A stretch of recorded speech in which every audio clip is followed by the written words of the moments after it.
Hello friends, this is Kathy and welcome back.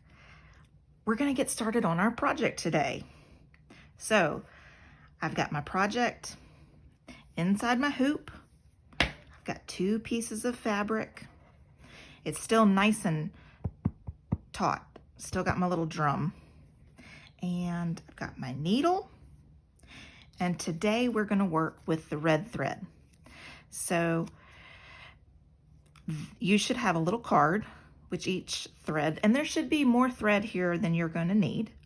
So this is how we measure out our thread.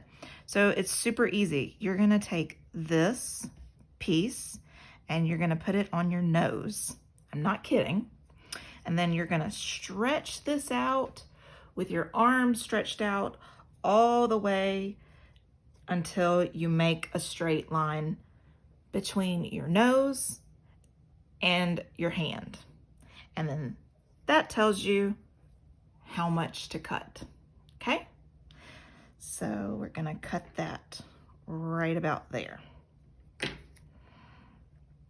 Then we're gonna thread our needle.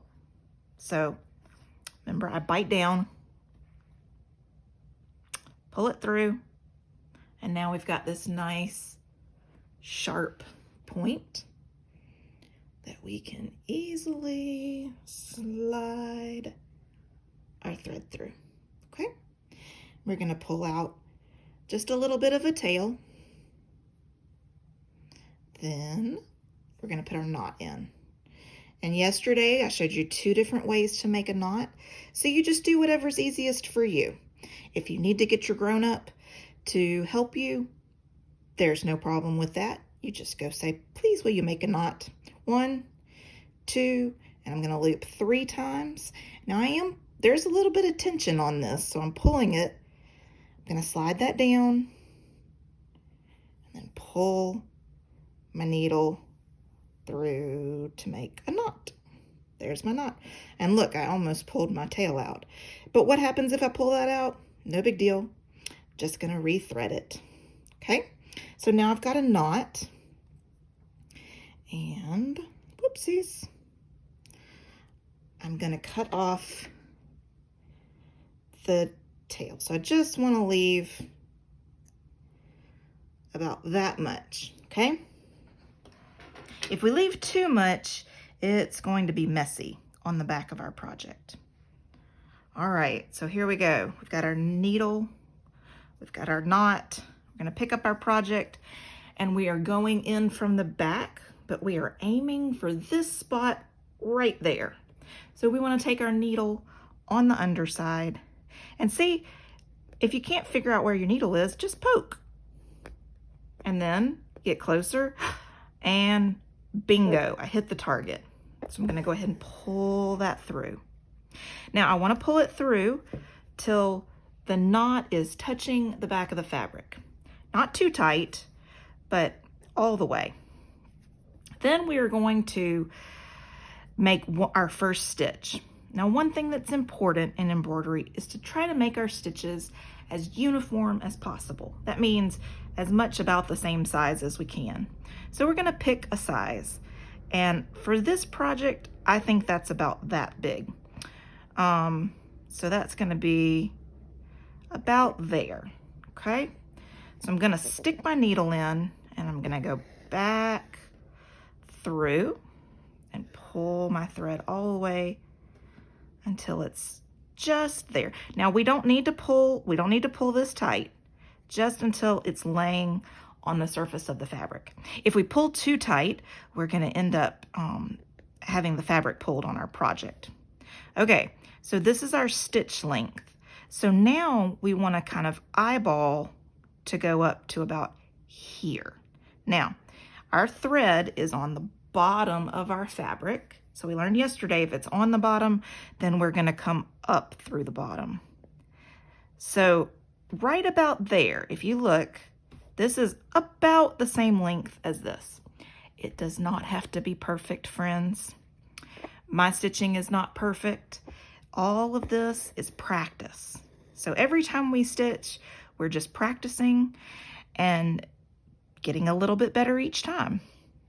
So we're going to pull our thread through, and then it should be flat on the back. Now, this is called a back stitch.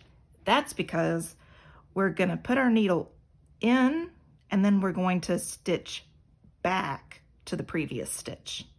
So now I'm going to take my needle and I'm going to go right in that same hole as my last stitch, and I'm going to push it down.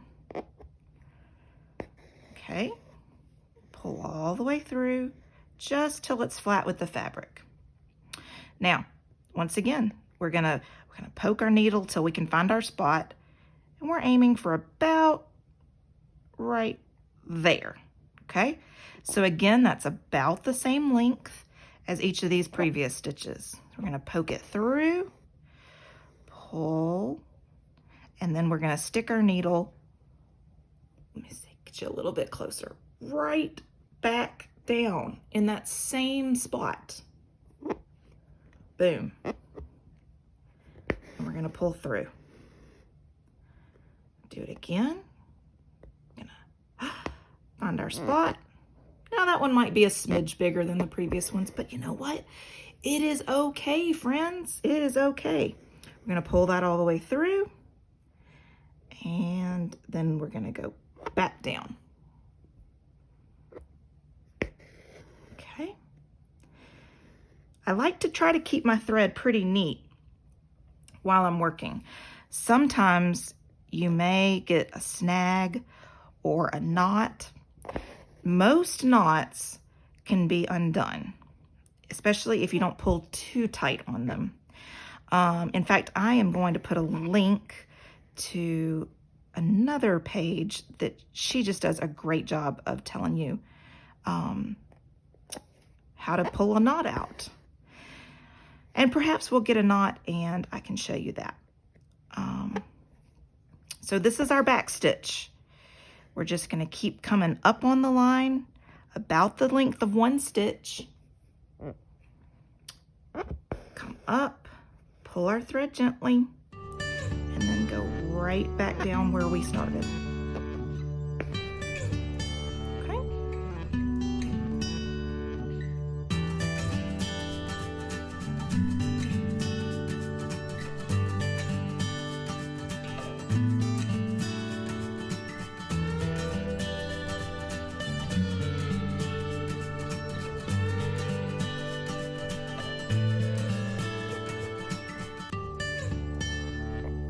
Okay, so we're almost to the end. So I just want to show you, once we get to the end of this line, I'm going to pull my last stitch right up on that cloud. Okay, and I'm going to come up and back down. Then we're going to make our confetti that's in the cloud. Now this is the fun part because you get to just pick where you want. We're going to make 3 stitches for each color. So let me show you here. Okay, so there's a red stitch there, a red stitch there, and a red stitch there. You're going to do a straight stitch, and you're just going to separate them, and they can go at different angles. So each of these is kind of going in a different way. So we get to have fun with that. So I'm going to make one here, and I'm going to go up and back down. And then I'm going to come up here and back down. And then I'm going to come up here and go back down. Okay? So they don't even have to be exactly the same length. It's all good, friends. Okay, so that's all of our red. I'm going to turn this over. If this was a lot longer, I would trim it to about this length, but since it's still short, we're all good. I'm going to pull off my needle, and then I'm going to separate this. There's 6 of these little threads, so I'm going to try to do 3 and 3, and I may have to kind of untwist it just a smidge. Okay, and then it should be, let me see if I can show you, all the way down to the fabric. Okay, and I'm going to take these and I'm just going to tie it like I'm tying my shoes. So one over, bring that under. I'm going to pull it like that, and then I'm going to do it one more time, just like that. And then I'm going to snip. Let me get you up here. Okay. And I'm going to snip that nice and short. Let's see. Oops. Ah, there you go. Nice and short. So that's day one. So here's the project. If you want to keep making a back stitch, you can totally do that. I am going to walk us through some different stitches over the next few days, and you are welcome to try those, and you're also welcome to just keep doing your back stitch, because gosh, friends, a lot of what we do in embroidery uses a back stitch. It's a great stitch to make just about any line. So if you want to keep practicing that, then that's perfect. So we've got red, and we are all set for tomorrow. I hope you're enjoying this. I look forward to seeing you back tomorrow.